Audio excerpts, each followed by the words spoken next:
नमस्ते दोस्तों, मेरा नाम अमित कटियार, प्रवक्ता राजकीय पॉलिटेक्निक सुमेरपुर। जैसा कि हम लोगों ने चर्चा की थी, आज की क्लास में जो प्रश्न पत्र पूछा गया था, जिसे हम लोगों ने वीकली टेस्ट सीरीज के अंतर्गत किया था, उसके प्रश्नों के उत्तर हम लोग आज जानने की कोशिश करेंगे, समझने की कोशिश करेंगे। आप लोग अगर शांत रहेंगे तो वीडियो अच्छा रिकॉर्ड होगा, अगर आप बातचीत करते रहेंगे तो सबसे पहला सवाल पूछा गया था आपसे मापन के बारे में। मापन को अंग्रेजी भाषा में मेजरमेंट कहते हैं। सबसे पहली चीज मैंने लिखी हुई है डेफिनेशन, परिभाषा क्या है। मापन की ठीक परिभाषा कुछ इस तरह से है कि विभिन्न भौतिक राशियां हैं हम लोगों के पास में, आप लोग जानते हैं, तो विभिन्न भौतिक राशियों का ज्ञात मानकों से तुलना करके सही सही अनुमान लगाने की प्रक्रिया को मापन कहते हैं। दोबारा बता रहा हूं, जिनको नोट करना होगा नोट कर लीजिएगा कि विभिन्न भौतिक राशियों का ज्ञात मानकों से तुलना कर सही सही अनुमान लगाने की प्रक्रिया ही मापन है। इसके बाद अगली चीज जो लिखी हुई है, इसका रिप्रेजेंटेशन कैसे करते हैं, कैसे इसको निरूपित करते हैं जो हमने मापन किया है। तो आप यहाँ पे देख रहे हो मापन में हमने लिखा है संख्यात्मक मान गुणा मात्रा। जैसे आपने मान लीजिए लंबाई को मापा और लंबाई को मापने की लंबाई आई 10 मीटर, तो 10 क्या है संख्यात्मक मान और मीटर क्या है मात्रक। कई प्रकार के होते हैं, जैसे मूल मात्रक, पूरक मात्रक, व्युत्पन्न मात्रक। इसके बारे में हम चर्चा कर चुके हैं मैकेनिक्स में और आप लोग पढ़ चुके हैं फिजिक्स में, तो उन विषयों पे अभी चर्चा नहीं करेंगे, बाद में अगर आपको कहेंगे तो चर्चा करेंगे। तो यहाँ पे जैसे अगर मैं इस चीज को लिखना चाहूँ तो संख्यात्मक मान क्या हो जाएगा 10 और इसका मात्रक क्या हो जाएगा मीटर। तो ठीक तरीके से रिप्रेजेंट करना यही होता है कि हम कभी भी अगर मापन कर रहे हैं तो हम 10 मीटर दोनों चीजें लिखें, संख्यात्मक मान भी लिखें और उसका मात्रक। इसके बाद मापन की श्रेणियां जो आपके सवाल पूछा गया था, मापन को मुख्य तौर पर 3 श्रेणियों में बांटा गया है। प्रथम श्रेणी मापन, द्वितीय श्रेणी मापन और तृतीय श्रेणी मापन।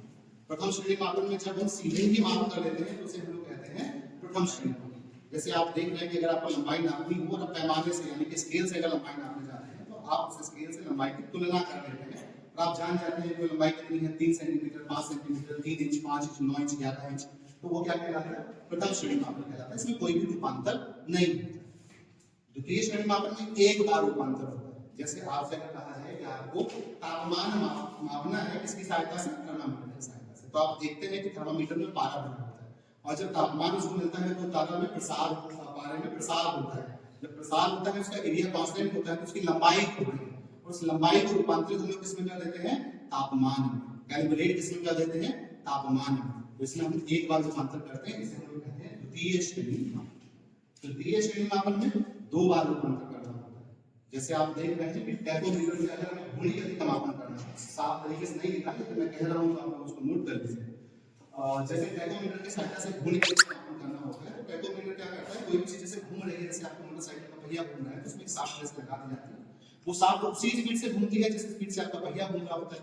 वो चुंबकीय क्षेत्र में पीछे कुंडी, उसके पीछे कुंडी लगी होती है जो कि चुंबकीय क्षेत्र में घूमती रहती है। जब चुंबकीय क्षेत्र में घूमती है तो फ्लक्स करता है, फ्लक्स करता है, फैराडे का नियम आता है, फैराडे के नियम से ईएमएफ आता है, ईएमएफ से विद्युत धारा आती है।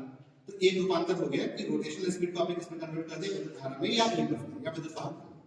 अब उस ईएमएफ से या धारा से जो है क्या होता है कोणीय विस्थापन होता है। उस कोणीय विस्थापन को हम लोग जो है एमीटर की सहायता से माप सकते हैं। तो यहाँ पर हम 2 बार रूपांतर करते हैं, इसे हम लोग क्या कहते हैं, इसे हम लोग कहते हैं तृतीय श्रेणी। तो पहला सवाल आता है यहाँ पे।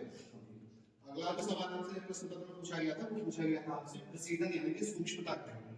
सूक्ष्मता आप लोग समझ ही रहे हैं, सूक्ष्म से बना हुआ। सूक्ष्म का मतलब होता है एक दूसरे से करीब, मतलब कम से कम मेट्रोलॉजी में सूक्ष्मता का मतलब है एक दूसरे के पास पास। जैसे आप लोगों को इसकी परिभाषा के बारे में कहूँ, जैसे विभिन्न बार आप मापन कर रहे हैं और हर बार जो रिजल्ट आ रहे हैं वो एक दूसरे के समीप आ रहे हैं। जैसे किसी बार 10, किसी बार 10.01, किसी बार 9.99, किसी बार जो है 9.98। आप देख रहे हैं कि सारे रिजल्ट जो है 10 के आसपास है, 10 से उनकी सूक्ष्मता है, उनका प्रेसिजन है। हो सकता है सही रिजल्ट जो है वो 5 है। तो क्या हुआ कि ये जो रिजल्ट आए हैं ये हमारा एक्यूरेट नहीं आया है लेकिन प्रिसाइज। यहाँ पे जैसे आप देख रहे हैं कि मान लीजिए एक तीरंदाज है, उस तीरंदाज को जो है इस बीच के पॉइंट पे निशाना लगाने को कहा गया, लेकिन वो इस बीच के पॉइंट ए पर एक भी निशाना नहीं लगा पाया। उसने हर बार जो निशाना लगाया वो बी के समीप ही लगाया। तो यहाँ पे उसका जो रिजल्ट है, जो उसका तीरंदाजी है वो एक्यूरेट नहीं है लेकिन प्रिसाइज है। तो यहाँ पे आप देख रहे हैं कि प्रेसिजन का मतलब होता है कि जो रिजल्ट आ रहे हैं वो एक दूसरे के पास पास आ रहे हैं, भले ही वो सही हो या। तीसरा जो सवाल आपसे पूछा गया था वो पूछा गया था यथार्थता के बारे में यानी कि एक्यूरेसी के बारे में। एक्यूरेसी का मतलब परिभाषा अगर हम कहें तो ये होता है कि जो सही मान है, जो सही वैल्यू है, उससे जो आपने मापन किया है, आपके जो रिजल्ट आए हैं उनकी समीपता ही एक्यूरेसी होती है। एक्यूरेसी का मतलब फिर से मैं दोहरा रहा हूं कि सही रिजल्ट से आपके रिजल्ट की समीपता ही एक्यूरेसी। जैसे आप यहाँ पे देख रहे हैं कि हमें ए पॉइंट को टारगेट करना था और हमारे जो भी रिजल्ट आए हैं वो ए पॉइंट के आसपास ही आए हैं। ये रिजल्ट बहुत सूक्ष्म नहीं है, आप देख रहे हैं पॉइंट ये है, पॉइंट ये है, पॉइंट ये।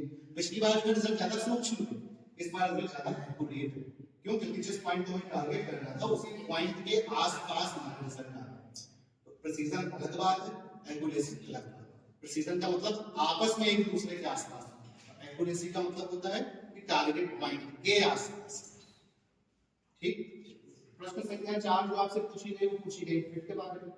फिट का मतलब होता है, फिट हमेशा असेंबली से है। असेंबली का मतलब होता है जहां पे एक अवयव दूसरे अवयव से जुड़ रहा हो, अवयव दूसरे अवयव में जुड़ रहा है। जैसे आप देख रहे हैं कि आजकल क्या होता है कि हर प्रोडक्ट जो है वो एक दूसरे अवयव से मिलकर के बना होता है और ये अवयव में अलग-अलग जगहों पे भी बने हो सकते हैं और एक कंपनी जो है उसको असेंबल करके अपना पहचान देकर के उसको बेचती है। जैसे आप हीरो की मोटरसाइकिल अगर आप लेने जा रहे हैं तो जरूरी नहीं है उसमें जो कैम शाफ्ट, उसका जो टायर, उसके जो अन्य उपकरण, शीशे, वो हीरो ही बनाती है, अलग-अलग कंपनी बनाती है। हीरो क्या करती है, सबको असेंबल करके बेचती है। मतलब एक चीज में दूसरे चीज का जुड़ना ही क्या कहलाता है, असेंबली।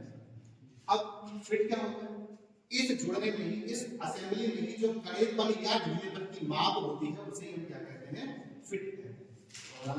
कि किसी भी असेंबली में जो कड़ेपन या ढीलेपन की माप है उसे ही असेंबली कहा जाता है, उसे ही फिट कहा जाता है। फिट तीन प्रकार की होती है, सरक फिट, बाधा फिट और परिवर्तनीय फिट। सरक फिट का मतलब क्या होता है? सरक फिट का मतलब होता है कि जब होल और शाफ्ट के बीच में स्पेस हो, होल के अंदर शाफ्ट जो है वो सर्किल। जैसे मैं आपको एक उदाहरण लेके बताता हूँ। एक मुझे कोई एक 10 रुपए वाले पेन का ढक्कन और 5 रुपए वाला पेन दीजिए। एक शाफ्ट है, शाफ्ट को मेट्रोलॉजी में बार माप माना गया है और ये होल है, होल को मेट्रोलॉजी में हम लोग भीतरी माप या इंटरनल मेजरमेंट को होल से रिप्रेजेंट करते हैं या होल को इंटरनल मेजरमेंट से रिप्रेजेंट करते हैं। यहाँ पे आप शाफ्ट देख रहे हैं, शाफ्ट की जो उच्चतम सीमा है वो होल की निम्नतम सीमा से भी कम है। तो ये जो शाफ्ट होगी वो होल पे क्या करेगी, सरकती रहेगी। आप देख पा रहे हैं इसमें सरक रही है, तो यही किस तरह की फिट है, सरक फिट है, क्लियरेंस फिट है। फिर से दोहरा रहा हूं, जब शाफ्ट अपनी उच्चतम सीमा में ही होल की निम्नतम सीमा से छोटा ही हो, पतला ही हो, तो उसे हम कहते हैं सरक फिट। बात समझ आती है? अगली जो फिट है वो है बाधा फिट, जिसे हम कहते हैं इंटरफेरेंस फिट। इसमें अगर आपके पास 5 रुपए का ढक्कन और 10 रुपए वाला पेन हो तो आप हमें फटाफट दीजिए। जैसे आप देख रहे हैं कि यहाँ पे जो शाफ्ट है वो उसकी उच्चतम सीमा जो है वो उस शाफ्ट की जो निम्नतम सीमा है, इस शाफ्ट की जो निम्नतम सीमा है इस ढक्कन की उच्चतम सीमा से, मतलब कि पतले से पतला शाफ्ट जो है चौड़े से चौड़े होल से भी बड़ा है। तो यहाँ पे अगर हमें शाफ्ट को इस होल में फंसाना है तो हमें ताकत लगानी पड़ेगी, इसलिए ही इसे हम कहते हैं बाधा, इंटरफेरेंस। अगली जो फिट है वो है आपकी परिवर्तनीय फिट या ट्रांजिशन फिट। तो जब कुछ ढक्कन और कुछ पेन इस तरह से हो कि कोई कहीं कहीं पे हमें जो है बाधा फिट देखने को मिले, कहीं हमें जो है सरक फिट देखने को मिले, तो इस स्थिति को हम लोग कहते हैं परिवर्तनीय। प्रश्न संख्या 5 जो आपसे पूछा गया वो पूछा गया सीमा का। सीमा को हम अंग्रेजी भाषा में कहते हैं लिमिट। कोई भी प्रोडक्ट जो है आजकल वो मास प्रोडक्शन हो रहा है, आपको जानते हैं, और मेजर जो प्रोडक्ट बनाने में जो कंपोनेंट लग रहे हैं वो है मैन, मशीन, मटेरियल और मेटल। तो आप देख रहे हैं कि हमारे मैन है उसको कभी आलस आ सकता है, कभी उसकी एफिशिएंसी अच्छी हो सकती है, मशीन है कभी वोल्टेज कम हो सकता है, कभी ज्यादा हो सकता है, मटेरियल है कभी हार्ड हो सकता है, कभी डक्टाइल हो सकता है, मेथड है आप हो सकता है आपको नैनो मशीन का काम करना हो, आप जो है इलेक्ट्रिकल में बैठ जाए। तो ये चारों चीजें जो है इस वजह से जो हमारा प्रोडक्ट है कभी भी 100% एक्यूरेट नहीं बन पाता है।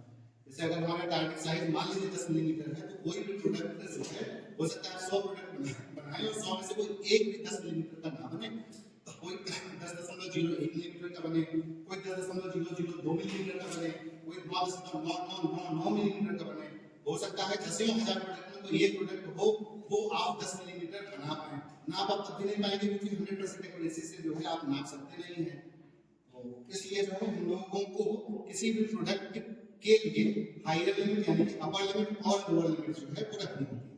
अपर लिमिट का क्या मतलब होता है कि किसी भी प्रोडक्ट की जो अधिकतम माप जो स्वीकार्य है, मतलब वह अधिकतम माप जिसका प्रोडक्ट जो है हमारे काम में आ सकता है, हमारे लिए यूजफुल है, उसे हम कहते हैं अपर लिमिट।